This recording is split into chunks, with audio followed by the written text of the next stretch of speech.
మీకు తెలుసా, భారతదేశ రాష్ట్రపతిగా పనిచేసిన ఒక మహానుభావుడు ఉన్నారు. ప్రపంచం మొత్తం ఆయనను గౌరవించింది. కాని ఆయన జీవితంలో జరిగిన అతిపెద్ద పోరాటం రాష్ట్రపతి అయిన తర్వాత కాదు. ఆయన దగ్గర ఏమీ లేని రోజులలో జరిగింది. ఈరోజు నేను డా. ఏపీజే అబ్దుల్ కలాం గారి జీవితంలోని ఒక నిజమైన సంఘటనను చెబుతాను.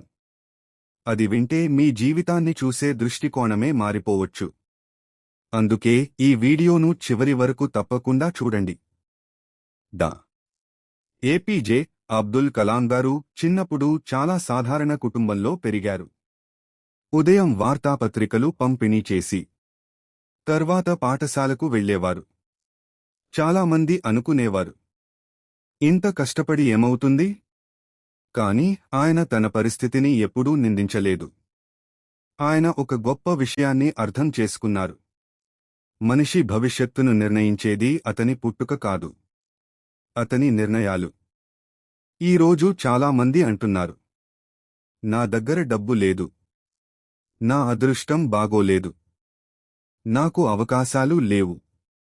కాని ఒకసారి ఆలోచించండి, వార్తాపత్రికలు అమ్మిన ఒక బాలుడు భారతదేశ రాష్ట్రపతి అవగలిగితే మీరు మీ కలల వైపు ఒక్క అడుగు కూడా వేయలేరా? డా. కలాం గారు అద్భుతాలు జరుగుతాయని ఎదురు చూడలేదు. ప్రతిరోజూ తనను తాను కొంచెం కొంచెంగా మెరుగుపరుచుకున్నారు. ఎందుకంటే ఆయనకు తెలుసు, ప్రతిరోజూ చేసే చిన్న చిన్న మెరుగుదలలే ఒకరోజు గొప్ప విజయాన్ని నిర్మిస్తాయి.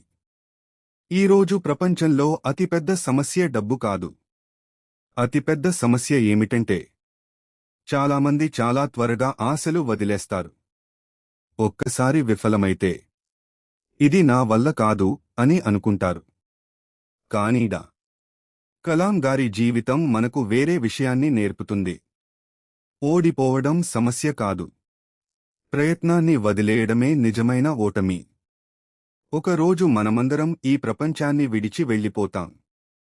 అప్పుడు ప్రజలు గుర్తుంచుకునేది మీ ఫోన్ ఎంత ఖరీదైనదో కాదు, మీ ఇల్లు ఎంత పెద్దదో కాదు, మీరు ఎలాంటి మనిషో, ఎంతమందికి ఆశను ఇచ్చారో, ఎంతమందికి చిరునవ్వు తెప్పించారో. అదే గుర్తుంచుకుంటారు. ఈరోజే ఒక నిర్ణయం తీసుకోండి. ఇతరుల్లా మారడానికి కాదు, మీ ఉత్తమ రూపంగా మారడానికి జీవించండి. డా. ఏపీజే అబ్దుల్ కలాం గారి జీవితం మనకు ఒక గొప్ప పాఠం చెబుతుంది. కలలు కనడం మాత్రమే కాదు, వాటి కోసం ప్రతిరోజూ కష్టపడితేనే అవి నిజమవుతాయి. ఈ వీడియో మీకు నచ్చి ప్రేరణ ఇచ్చి ఉంటే మా ఛానల్ను తప్పకుండా ఫాలో చేయండి. ఇక్కడ ప్రతి వీడియో కేవలం మోటివేషన్ మాత్రమే కాదు, జీవితాన్ని కొత్త కోణంలో చూసే ధైర్యాన్ని కూడా ఇస్తుంది.